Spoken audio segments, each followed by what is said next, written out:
Olá! No episódio de hoje, o Polaris recebe a médica, atleta e apresentadora Karina Oliani. Karina, aqui no Polaris a gente traz histórias e jornadas inspiradoras, né? Esse é o objetivo do podcast. E com você não seria diferente. Então a gente queria ouvir um pouquinho da sua história. A gente sabe que você desempenha diversas atividades, como médica, como aventureira, como youtuber, enfim. Conta um pouquinho pra gente como surgiu o seu interesse por cada uma dessas atividades, como você concilia tudo isso. Então, André, eu sempre fui super apaixonada por desafios, assim. As coisas que eram bem difíceis para mim ou que me tirassem da minha zona de conforto era o que mais me atraía. E aí, desde pequena, eu gostava de me desafiar, principalmente em contato direto com a natureza. Aí foi meio natural, eu fui parar nesses esportes outdoor, né? Que o pessoal depois chamou de esportes radicais, alguns deles. E aí eu experimentei um pouco de tudo que você pode imaginar, de caiaque, corredeira, escalada em rocha, gelo, mergulho e por aí vai.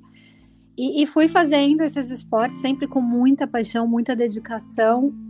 E aí quando chegou a hora de escolher uma profissão, eu gostava muito dessa adrenalina, desse desafio, e a medicina de emergência me oferecia exatamente isso. Era uma coisa extremamente desafiadora, você nunca sabia o que ia entrar pela porta do pronto-socorro, tinha toda essa questão da adrenalina, e eu ainda ia poder ajudar as pessoas, que era uma coisa que me fazia muito feliz. E aí eu acabei optando pela medicina e fui trabalhar com medicina de urgência e emergência, né, que eu faço até hoje. E então eu acabei combinando a paixão pelos esportes, pelas expedições com a medicina, e o fruto disso foi a ABMAR, a Associação Brasileira de Medicina de Áreas Remotas e Esportes de Aventura, que eu fui a fundadora há 12 anos atrás. Agora, 14 anos atrás. Uma coisa, uma curiosidade, Karina, você testou vários esportes, né? Você fez wakeboard, você fez snowboard, kitesurf, mergulho, né? Você chegou a ser instrutora também de mergulho.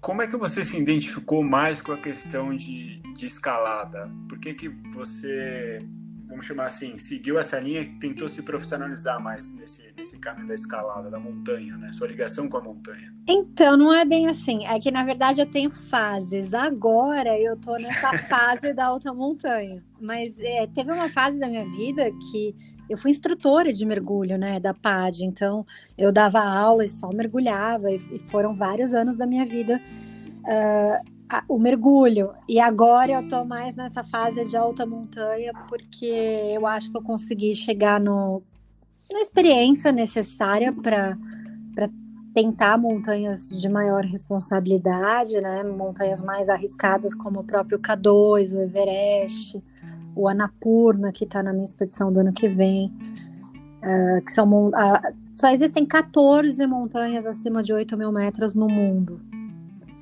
E aí eu tenho alguns planos para escalar algumas dessas 14 e outras montanhas também que não fazem parte das 14, mas são extremamente desafiadoras e técnicas. E você subiu 2 vezes o Everest, né? Inclusive a única brasileira, né, que subiu, a brasileira mais nova, né? Corrija se eu tô errado. Não mais agora já teve a Iesha. Sério? Que subiu com o pai dela, e ela era mais nova que eu quando ela subiu, mas continuo sendo a única, assim, a subir pelas duas faces, a face sul e a face norte. E eu tive a oportunidade recente de estar até o acampamento base, uma experiência fantástica. Me fala um pouco o que você sentiu assim de diferença entre as duas faces, né? A diferença, eu sei que uma é mais técnica, tudo, mas me fala um pouco assim qual foi a sua expectativa, como que foi chegar até o topo, vendo dos dois lados, né? Das duas faces, como você falou. Sim, em 2013, quando eu consegui viabilizar a minha expedição, foi a primeira vez que eu fui como escaladora para lá. Antes eu já tinha ido algumas vezes, mas como médica, né? Eu cuidei de uma equipe de escaladores americanos que foram para o Everest em 2010. Fiquei 4 meses trabalhando lá no campo base. E acho que isso me deu a experiência e alguns ensinamentos que foram fundamentais para o sucesso da minha expedição de 2013. E quando eu voltei em 2013, eu sabia que a face sul, apesar de ser a face mais bonita, ela também é a face mais longa e menos técnica. Porque ela é menos íngreme, ela tem menos exposição, muito mais gente tenta pela face sul, então as cordas fixas lá é uma coisa que você pode contar muito mais do que na face norte. E aí eu consegui em 55 dias total de Katmandu a Katmandu, desde do trekking, saindo, voo para Lukla, todo trekking de 10 dias, chegar no campo base, escalar, fazer aclimatação, voltar. Foram 55 dias em 2013 pela face sul. E aí em 2017, pela face norte, eu cheguei na China, subi o Everest e desci em 20 dias. Nossa. A gente foi a expedição mais rápida de 2017 a entrar no campo base, escalar e sair, né?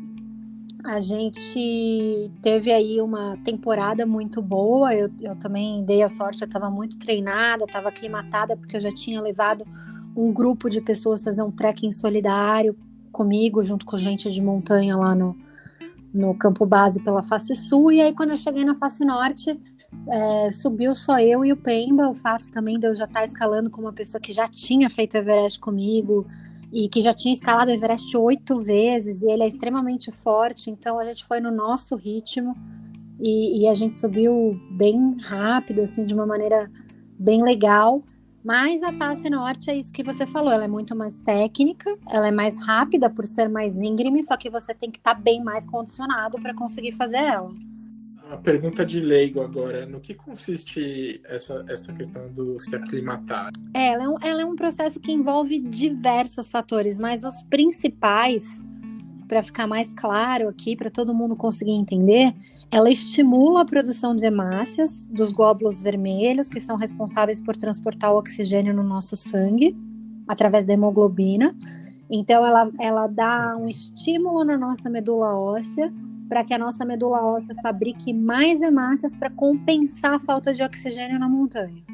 Essa é a primeira coisa. E a outra coisa é que você tem uma aclimatação de diversos outros órgãos do corpo.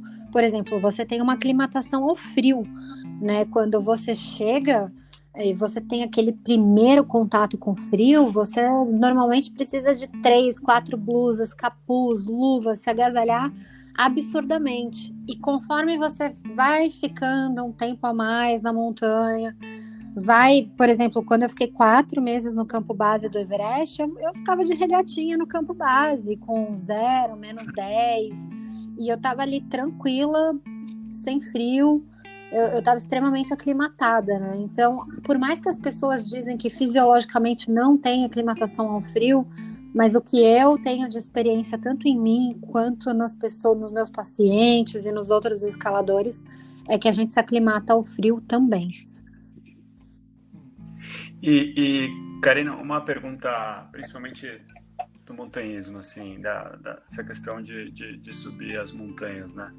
Eu acho que cada montanha tem sua peculiaridade, né? E o que o montanhismo ou cada montanha te ensina? Que com certeza você faz um planejamento e muitas vezes esse planejamento não funciona, você tem que mudar, né? Montanha, você sabe que muda e às vezes você tem que ser rápido. O que ela te ensina que você levou para sua vida, assim, que você leva para sua vida, para o seu dia a dia? Eu concordo 100% com o que você falou, assim, a imprevisibilidade na montanha é a única coisa que você pode contar, é que você vai ter um imprevisto atrás do outro, né? A gente tem muito avalanche, aí varre as cordas fixas, aí desaba um serac, ou então uma cravaça colapsa, tem um monte de coisas que você tem que estar disposto a mudar os seus planos de aclimatação, de subida, de escalada, ou às vezes até a sua própria rota. E as pessoas que estão mais prontas para lidar com essas pancadas, né? Porque tem gente que vê isso e já fala, não, isso é um sinal da montanha para eu sair daqui, a montanha não quer eu aqui, eu vou morrer, e vai embora. Até porque em cada temporada do Everest, mais ou menos a gente tem entre 10 e 15 mortes. Fora todas as pessoas que se machucam, que têm edema cerebral, edema pulmonar, que quebram alguma coisa e têm que ser evacuadas. Então, as pessoas que não estão psicologicamente preparadas para ver tudo isso, para lidar com tudo isso, elas deixam o psicológico ganhar. E a partir do momento que você deixa ali os pensamentos negativos, o medo, o susto, os receios e tudo tomar conta de você, a escalada ela é um esporte muito mental. Ela tem um componente mental muito maior do que um componente físico. Então, a partir do momento que você deixa a sua mente começar a ir para esse lado, que você começa a duvidar, que você começa a deixar o medo tomar conta, aí... Por isso que, né, de 100% das pessoas que tentam escalar, 25 chegam ao cume no Everest. No K2 é ainda pior ainda as estatísticas. No K2, quando eu fui para lá o ano passado, de cada 4 pessoas que escalam o K2, uma morre. Nossa. É bom. Sabe que é engraçado que você falando isso? Toda noite a gente usava o oxímetro, né? Pra ver a questão da... E você falou muito da cabeça. Então, um dos meus amigos que tava junto era muito isso, né? Ele botava o oxímetro e olhava que tava baixando 80 e pouco, e começava a piorar. Agora, você viu o coração dele assim, a cabeça começava, não vou aguentar. Então, é o que você falou assim, a cabeça é muito importante na montanha, né? É uma coisa impressionante. Pois é, eu me considero, eu tenho 1,67 m, tenho 60 quilos, não sou extremamente forte, você olha para mim, eu sou uma mulher pequena, extremamente normal, né? E aí eu tenho certeza que eu era uma das pessoas mais fracas fisicamente ali. Mas de 60 pessoas que tentaram fazer o cume no dia 17 de maio de 2013, que foi o dia que eu fiz o cume do Everest, das 60 que tentaram, 12 chegaram. E eu estava entre essas 12. Então a prova de que o Everest ele é muito mais mental, muito mais psicológico do que físico é essa, né? Que apesar de eu estar preparada, de eu estar condicionada, se você não tá com aquela força mental e completamente determinado a subir, vai ter muito desconforto, vai ter muita dor na subida, que vai fazer você pensar, putz, por que eu tô aqui? Será que eu deveria estar aqui? Não é melhor eu descer, voltar para minha casa e parar de correr risco de vida? Qual que é o preparo mental que você tem? Assim, meditação? Você tem, sei lá, alguma religião a que você recorre? Como que é? Eu acho que o preparo mental para escalar montanha é você já ter se colocado diversas e diversas vezes em situações bem fora da sua zona de conforto e de desconforto absoluto, como, por exemplo, eu fiz corrida de aventura profissionalmente 4 anos, onde eu era a única mulher de uma equipe de 4 pessoas, eu era a única mulher e não tem dúvida que para corrida de aventura e para velocidade, mountain bike, corrida, remada, a mulher ela tem uma desvantagem e uma menor força física natural que a gente tem que compensar com outras coisas. Então, eu sendo a pessoa mais fraca na minha equipe, eu acho que eu tive que aprender a lidar muito com a dor, porque eles iam no ritmo deles e não era o meu, era muito acima do meu. E eu tinha que ali de outras maneiras compensar isso ao longo de 2, 3, 4, 5 dias de competição, sem dormir, comendo super mal. E essas provas a gente ganha um mapa, ganha uma bússola, tem os seus parceiros e a partir do momento que você larga, você termina na hora de chegar, que você não sabe quantos dias depois vai ser, né? Às vezes você consegue dormir 20 minutos, 30 minutos num dia, mas muitas vezes, depende da estratégia da equipe, você passa 72 horas sem pregar o olho, por exemplo. Bacana. Eu acho que isso me deu bastante bagagem e também ter escalado montanhas. Eu entrei no esporte escalada com 18 anos e nunca mais parei de fazer. Então, Escalei o Aconcagua, escalei o Elbrus, o Mont Blanc, várias montanhas na Bolívia, no Peru, no próprio Chile, Kilimanjaro, nos Alpes. Eu acho que é essa bagagem que eu fui acumulando de montanhas escaladas pré-Everest, pré-K2, e todos esses desconfortos e essas situações de dor ou de... desde uma bolha no pé até um frio extremo, até eu tendo broncoconstrição e tendo que usar bombinha de asma para conseguir respirar. Nossa. Eu acho que tudo isso me deu a bagagem que eu precisava para conhecer os limites do meu corpo e saber quando é hora de parar, porque eu realmente estou correndo um risco sério, e quando é simplesmente a minha mente tentando me enganar, falando assim, ó, para agora que deu, você tá cansada, né? E por você ser médica, isso te ajuda, né, de uma certa forma, porque você conhece mais toda ação tem uma reação, e ao mesmo tempo tem o lado de você sabe o risco que você está correndo, né? Sim, tem esses dois lados. Eu acho que muito mais me ajuda do que me atrapalha, porque o fato de eu ter essa bagagem em medicina de expedição, eu vejo realmente quando a pessoa está com a razão de estar reclamando e está preocupada pela vida dela, e quando, novamente, é ali a gente só querendo arrumar uma desculpa para abandonar algo que está muito desconfortável. E aí eu sei exatamente quando eu tô tossindo, quando eu tô com broncoespasmo, ou quando eu tô tendo uma secreção, tipo, tossindo ali, uma secreção extremamente espessa. Eu sei quando eu tô quase numa pneumonia, ou quando meu pulmão tá entrando em edema realmente, e quando simplesmente eu consigo lutar com aquilo e tomar algumas medicações e continuar em frente. Muito bacana. Karina, é o Conrado. Eu tô esperando até para voltar a esse ponto que você comentou da Ayesha, né, que agora detém essa marca, digamos assim, de mais jovem. E é engraçado, curioso, porque eu não sabia disso, porque a Ayesha, ela é lá de São José, da minha cidade, né, e tive a oportunidade de trabalhar um pouquinho com ela no início. Quando ela era bem mais jovem ainda, ela até escrevia para um site de esporte que a gente tinha na época. Então, bem legal que ela ter conseguido fazer isso. Ela fez com o pai dela, né? Foi super especial, e ela parece aí uma menina que tem um futuro bem promissor, muito do bem. Muito bacana mesmo. Eu queria te fazer uma pergunta. Você comentou da sua vocação, né, da medicina de emergência, e com essa sua atividade também dos esportes, uma das áreas que você trabalha é justamente a parte do resgate em áreas remotas, né?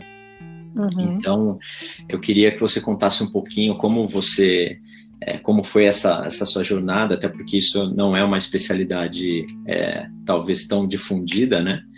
E como que esse paralelo, se você já atuou de fato bastante na prática em alguns resgates, porque a gente teve até no mês passado o caso de um brasileiro que teve que ser resgatado no Alasca, que ele foi visitar o ônibus do Christopher McCandless lá e precisou sair de resgate. Então eu queria se você pudesse contar um pouquinho dessa parte, como que você chegou nisso de fato, né, e como que é o dia a dia. Claro. Então, Conrado, eu sempre, como eu te contei, fui apaixonada por desafio e natureza. E aí eu fui praticando diversos esportes outdoor, até antes da história da medicina e de eu saber que eu queria ser médica realmente. E quando eu entrei na faculdade de medicina, eu demorei 2 anos para conseguir passar no vestibular na faculdade que eu queria, né? Era muito concorrido na época, agora é ainda mais. Só que eu não estava completamente feliz, assim, apesar de eu ter lutado pra caramba, estudado que nem uma doida, a hora que eu entrei eu tava um pouco incomodada. E eu comecei a tentar descobrir o porquê, qual que era a causa disso. E eu descobri que era justamente o fato que médicos normalmente se formam e vão para dentro de hospitais, clínicas, eles ficam fechados a maior parte do tempo, seja num centro cirúrgico, seja dentro de um consultório, seja ali num plantão hospitalar que de 12 horas, pelo menos, né? Então eu falei, caramba, não tem nada a ver com o meu perfil. Eu amo atender as pessoas, adoro emergência, mas imagina eu não poder viajar, não poder explorar o mundo e ficar fechada esse tempo todo. E aí, claro, o problema já existia, cabia a mim encontrar a solução e ver como contornar isso. E eu comecei a pesquisar e descobri que tinham 3 médicos na Califórnia que em 1982 fundaram a WMS, que é o Wilderness Medical Society. E aí eu comecei a mergulhar na WMS, ver do que se tratava, ver os cursos que tinha, ver os médicos filiados da WMS com o que eles trabalhavam, e resolvi que assim que eu me formasse eu ia para os Estados Unidos e fiquei 3 anos lá. Fiz o fellowship da WMS, que envolveu medicina aeroespacial, medicina de guerra, medicina de selva, medicina hiperbárica, medicina polar, medicina de altitude, medicina do mergulho e por aí vai, né? Concluí esse currículo de quase 3 anos, 2 anos e 9 meses e voltei para o Brasil. E quando eu voltei para o Brasil, meu diploma e nada era a mesma coisa. Nossa. Porque ninguém tinha ideia que isso existia. Aliás, eu fui a primeira pessoa da América Latina a conseguir esse diploma, né? Essa graduação na época. E aí, quando eu voltei, eu me juntei a um grupo de pessoas que gostavam das mesmas coisas que eu. E na época, o principal foi o Adriano Leonardi, que foi o meu sócio, fundador do Medicina da Aventura. E a gente montou uma empresa, começou a fazer toda a parte de suporte médico para corridas de aventura, para rally, para corrida de mountain bike, para corridas de montanha, para esses esportes que eram medicina em áreas remotas puramente. E a nossa empresa começou a crescer e começaram a entrar outros médicos. E aí a gente fundou a ABMAR, que é a Associação Brasileira de Medicina de Áreas Remotas e Esportes de Aventura, que hoje tem mais de 150 médicos. Tem um congresso brasileiro todo ano que lota. Na primeira semana, as inscrições desse congresso já lotam. Temos diversos especialistas em todas essas áreas que eu comentei com você participando da ABMAR, né? E a ABMAR escreveu o primeiro compêndio médico, o primeiro livro gigantesco. Os autores são a Jo e o Sasha Schlad.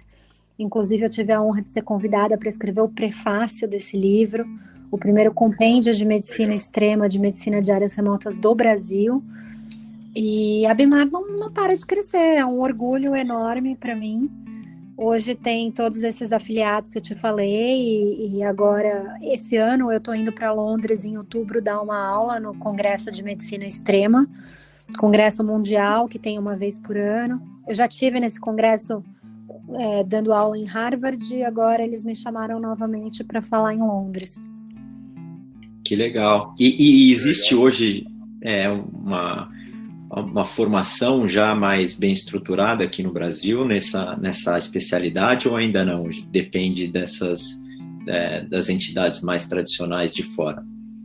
Não, já existe. A gente, há 4 anos atrás, a ABMAR conseguiu colocar oficialmente dentro da residência médica do HC e da Unifesp uma matéria eletiva de medicina de áreas remotas, medicina de aventura.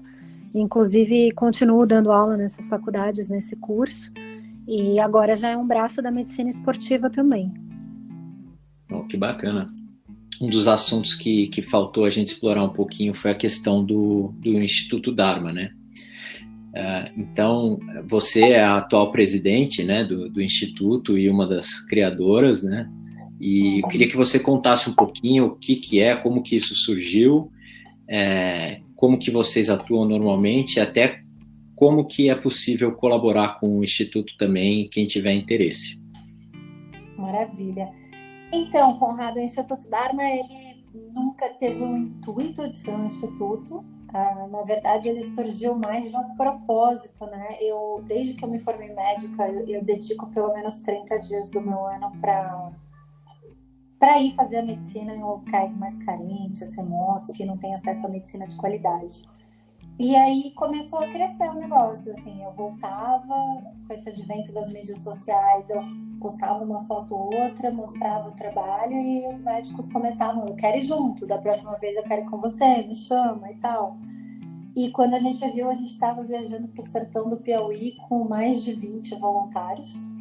né? E não era ONG, não era nada. E aí tinha toda a questão jurídica, legal por trás disso, e a gente teve que virar um instituto para fazer a coisa de uma maneira legalizada, dentro da lei, da burocracia do nosso país e tal.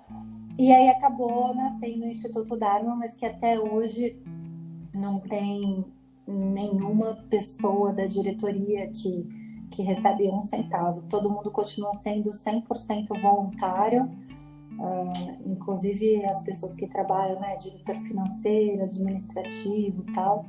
Todas as pessoas que vão com a gente nas expedições para fazer esses trabalhos médicos são voluntários também, do oftalmologista ao pediatra, ao administrador, muitas vezes são estudantes. A gente não tem só pessoas médicas, tem pessoas de várias áreas. E aí hoje a gente está atuando em vários estados do Brasil, Alagoas, Pernambuco, Piauí, Acre, Amazonas, Bahia, Pernambuco e por aí vai. Fora as nossas atuações internacionais, que a gente atua no Pacífico Sul, em Fiji, na Caxemira, na Índia, no Nepal, na África e por aí vai. A gente acredita que tem demanda e tem necessidade de fazer esse tipo de trabalho em todos esses locais. E não é porque a gente faz em um local que a gente precisa deixar de fazer no outro. Então, aonde surge a oportunidade, aonde surge o contato da gente trabalhar, a gente vai e começa um projeto social desses. E claro que o Dharma nasceu muito dessa coisa da medicina de áreas remotas, né, da medicina voluntária, mas depois acabamos estendendo também para a educação e para a sustentabilidade. Que a gente acredita que esses são os 3 braços, né? Em primeiro lugar a saúde, depois a educação e depois a sustentabilidade, para a gente poder desenvolver as comunidades da maneira correta e da maneira que a gente acredita que todo mundo merece para conseguir se desenvolver e evoluir. Bacana. E normalmente, né, quando uma pessoa tem interesse em ajudar alguma causa, algum projeto, a gente tem tanto a questão financeira, né, que de repente pode ajudar com recurso, e também com a parte de trabalho mesmo, de alguma atividade voluntária que é possível ajudar também. No caso do Instituto Dharma, vocês também trabalham com esse tipo de apoio. Quem quiser saber mais sobre o projeto ou quiser apoiar, normalmente qual o melhor caminho para entender como é possível colaborar? Olha, entrando no nosso site, que é www.institutodharma.org, tem as várias maneiras, né? A gente acredita que a doação financeira é muito importante e tem coisas que realmente, por exemplo, quando a gente vai trabalhar na África, não tem como a gente levar a doação em remédio, porque fica mais caro o transporte aéreo das medicações para lá do que propriamente a gente chegar na África e comprar todos os antibióticos e as medicações que a gente vai usar lá mesmo. Então, a doação financeira é muito importante, mas a gente também tem os nossos livros que a gente vende, que é um excelente presente. São livros de fotos, com fotos maravilhosas de todos os locais que a gente já trabalhou, que são locais muito bonitos, né? Como, por exemplo, os Himalaias, lá no Tibete, Caxemira, África, Fiji, o próprio sertão do Brasil, que tem uma paisagem única. Então, a gente tem esse livro de fotos, que é um livro muito inspirador também, ele tem alguns textos muito bonitos que acompanham. A gente tem as nossas missões, expedições emergenciais, como, por exemplo, agora, nessa época de Covid, tem umas comunidades do Rio de Janeiro que a gente sabe onde que as pessoas estão passando fome real e que tá todo mundo falando fica em casa, e as pessoas realmente saem nas ruas e não tem trabalho, não tem o que fazer, e elas tentando ficar em casa para preservar suas famílias, mas também morrendo de fome, não dá certo, né? Não vai morrer de Covid, mas vai morrer de desnutrição mesmo. Então a gente está fazendo um projeto excepcional nessa época lá nas comunidades do Rio de Janeiro, onde as pessoas podem colaborar com a doação de cestas básicas. A gente também tem todos os nossos produtos, a caneca, o boné, a camiseta, o Moleskine, várias coisas do Dharma que as pessoas podem comprar e 100% do lucro é tudo revertido para os projetos. E, principalmente, o que a gente mais precisa e mais pede é que as pessoas doem o seu tempo, que é, de fato, a coisa mais preciosa que alguém pode estar dando para o outro, e o seu expertise, o seu know-how, seja em qual profissão for, para ir viajar com a gente e fazer a diferença nessas missões que a gente, essas expedições que a gente planeja com bastante antecedência. Legal. Karina, aproveitando essa questão da Covid, a gente sabe que você está trabalhando na linha de frente, né, dessa pandemia, e a gente queria saber um pouquinho como está sendo essa experiência de trabalho no hospital de campanha aqui em São Paulo. E, enfim, conta pra gente um pouquinho de como tem sido no dia a dia, qual que é a sua função lá, como médica emergencista mesmo, né? Esse trabalho que você já desempenha, se é muito parecido com o que você já fazia antes, se é uma situação completamente diferente e enfim, conta pra gente um pouquinho como tem sido isso para você. Então, o hospital de campanha, ele tem duas administrações, que é o pessoal do IABAS e a SPDM, né? No IABAS eu estou trabalhando nas remoções de emergências e no SPDM eu estou na ala COVID de pacientes ali de média, alta complexidade. Então, a gente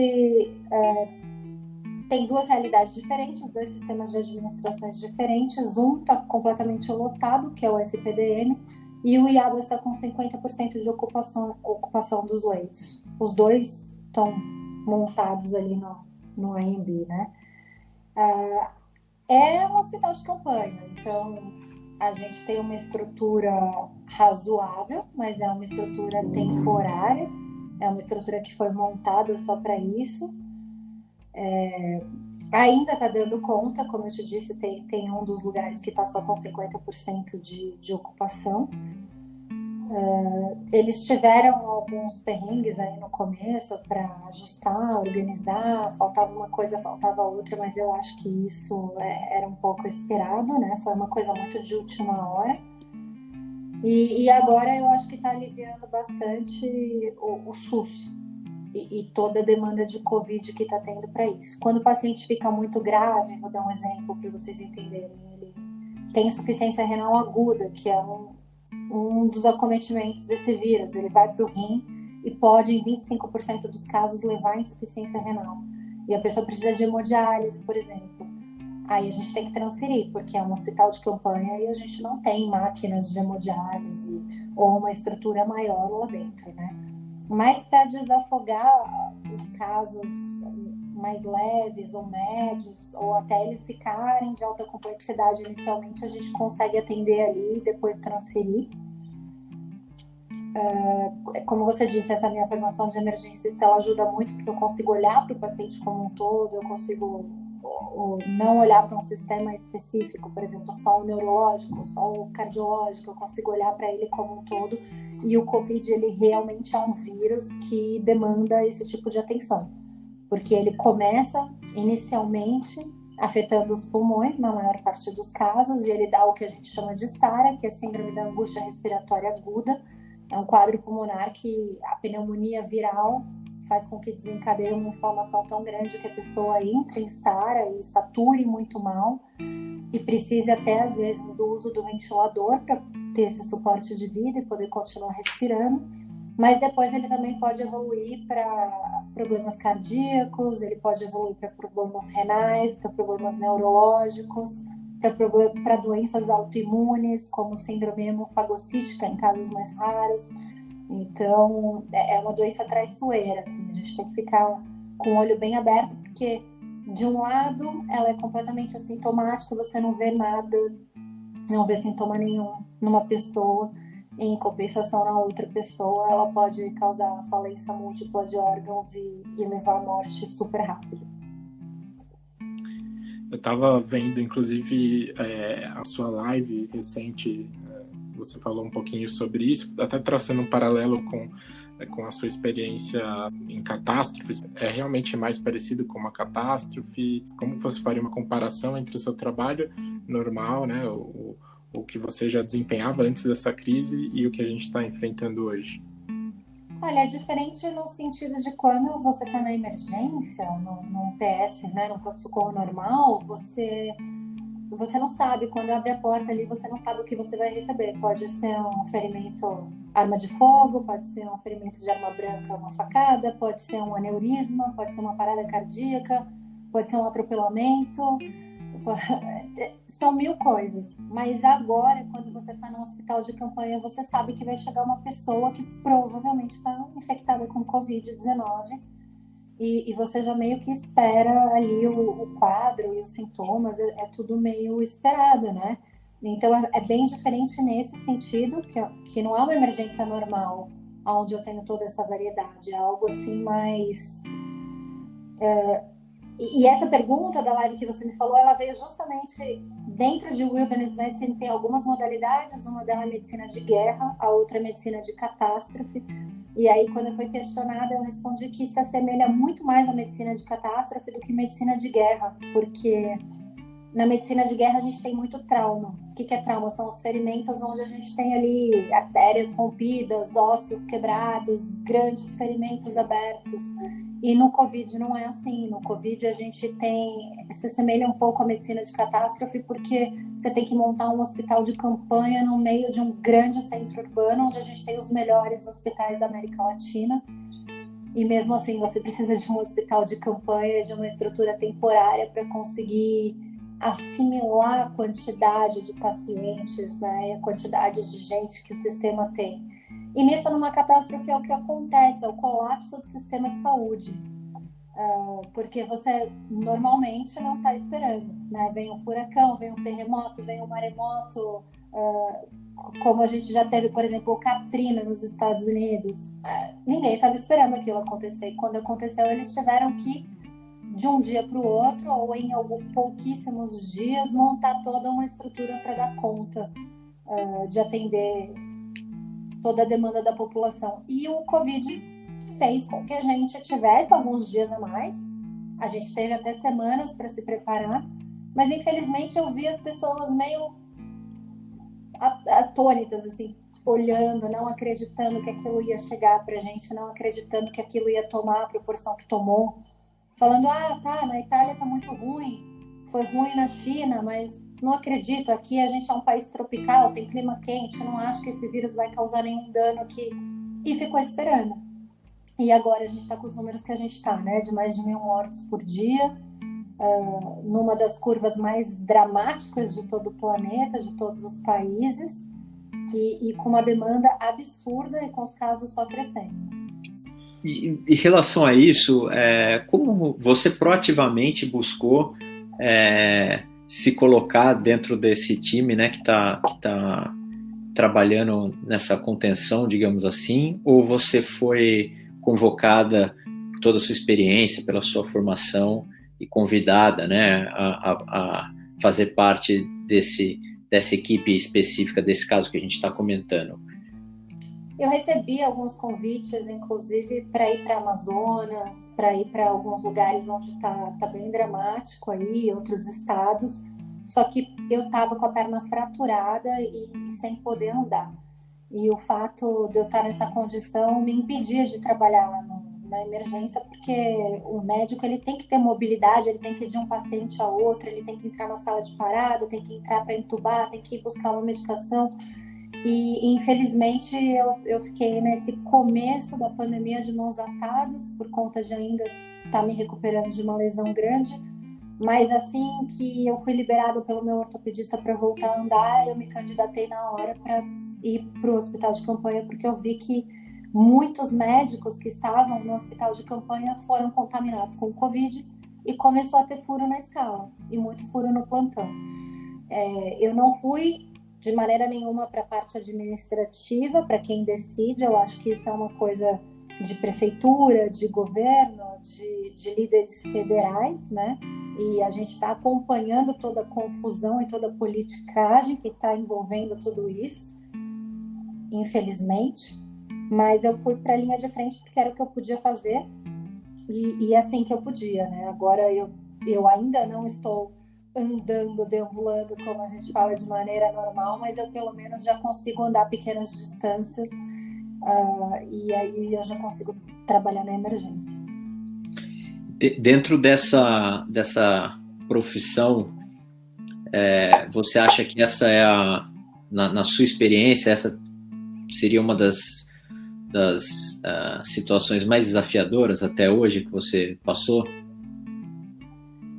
Olha, é muito desafiadora, por um lado, mas eu acredito que quando teve aquele grande terremoto no Nepal em 2015 e eu pousei no Nepal 24 horas depois do terremoto acontecer, justamente para fazer atendimento para as populações que a gente sabia que tinham sido extremamente afetadas e que não ia chegar médico lá de jeito nenhum, porque o Nepal é uma região muito montanhosa, né? Tá nos Himalaias e as estradas tinham sido absolutamente destruídas pelos terremotos e não tinha helicóptero suficiente no país para levar auxílio para todo mundo.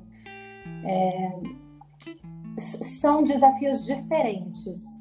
A gente está lutando com um inimigo praticamente invisível. A gente sabe que ele está lá, sabe a carinha do coronavírus, mas a gente não vê ele, né? Em compensação, o outro, você vê um cara soterrado embaixo do telhado da casa dele que está esmagando a perna, e ele está lá 2 dias com a perna esmagada, e você sabe que quando você tirar ele dali de baixo, dependendo da maneira como você tirar, você pode terminar de matar ele. Então, são desafios diferentes. Eu já passei por diversas situações bem desafiadoras na minha carreira médica, justamente por trabalhar com resgate, com emergência, e já ter me colocado em diversas situações assim. Mas, sem dúvida, o Covid é sem precedentes. Assim, você trabalhar numa pandemia desse porte, a minha geração nunca tinha visto isso. Mas é realmente louvável esse tipo de trabalho. A gente fica agradecido também, né? Porque, independentemente da gente estar doente ou não, é um trabalho que reflete na população como um todo, né? Nos nossos familiares, nossos entes queridos. Então, a gente trabalha também em empresa de saúde, né? A gente sabe como tem sido essa pandemia. Obviamente, a gente está no trabalho aqui do lado do marketing, da publicidade, enfim, ajudando na parte de informação. Mas sempre a gente tem a oportunidade de falar com quem está na linha de frente, não tem outra coisa senão agradecer mesmo e ficar super feliz de saber que tem gente fazendo esse tipo de trabalho, né? Não, é só a nossa função, né? Acho que a partir do momento que você fez o seu juramento e optou por ser médico, o que você tem que fazer realmente é doar esse conhecimento e essa habilidade que você tem para os outros quando eles mais precisam. Se cada um fizer um pouquinho, acho que não vai faltar atendimento para ninguém. Isso aí, torcer para que a gente consiga estabilizar logo, né, e aos pouquinhos ir reduzindo isso e voltar ao nosso dia a dia com menos de impacto negativo possível. É o que todos queremos, né? Muito bom, Karina. Obrigado mesmo por compartilhar com a gente mais essa experiência. A gente dando uma quebrada aqui um pouco no assunto, mas a gente tem costumado também perguntar para os nossos convidados uma recomendação de filme e de livro para os nossos ouvintes. Se você puder compartilhar com a gente um filme, um livro que você gosta bastante ou que tenha te impactado, que vale a pena a gente também assistir, né, ou ler, no caso do livro, seria ótimo. Com certeza. É que são tantos, né? É difícil a gente ter que escolher um. Mas vamos lá. Eu vou, na área de livro, eu vou ficar nessa coisa que eu gosto tanto, que é endurance, aventura, sobrevivência. E vou recomendar justamente um livro que chama Endurance, do Ernest Shackleton, que foi uma das histórias de sobrevivência mais incrível da humanidade.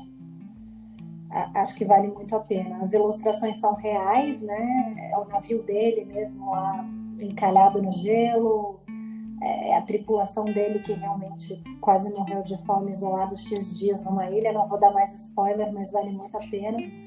E filme, caramba, filme, tem tantos filmes bons. Pode ser documentário também? Pode ser, qualquer um. Então tá, então eu vou falar de um documentário. Ele nem é assim, nossa, que fotografia perfeita e que documentário mais bem feito, mas a mensagem dele é extremamente impactante.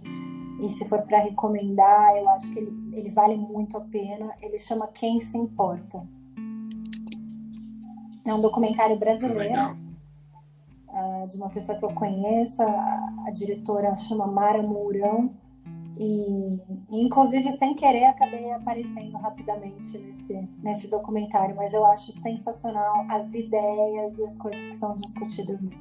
Você sabe se está disponível em alguma plataforma de streaming? Olha, eu sei que tem no YouTube, por exemplo. Se você digitar Quem Se Importa, tem a versão completa lá no YouTube. Bacana, porque a gente já coloca o link também para as pessoas acessarem. Vale muito a pena. Legal. Karina, foi um prazer falar com você. Realmente, sua história de vida é muito inspiradora, totalmente ligada aqui ao propósito do nosso podcast. Obrigado mesmo, Karina. Quando a gente pensou na proposta, né, do podcast, a ideia era justamente essa, como o André comentou, e eu acho que você tem uma história muito bacana, uma jornada diferente, né, e bem alinhado com algumas questões que a gente quer tratar aqui, e uma história muito bonita também, e principalmente nesse momento de uma pessoa que está, né, batalhando para a situação normalizar e colaborar. Então, para a gente é uma honra ter tido a oportunidade de escutar você e poder escutar o que você tinha para compartilhar conosco. Obrigada, gente. Obrigada pelo convite, Conrado, André. Foi um prazer.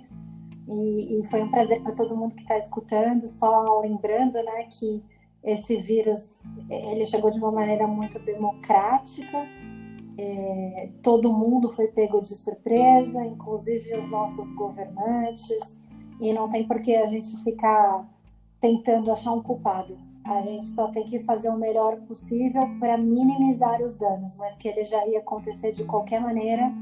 E não tem nenhum culpado, né? O que a gente tem que realmente fazer é tomar atitudes responsáveis, pensando não só na gente, mas principalmente no próximo.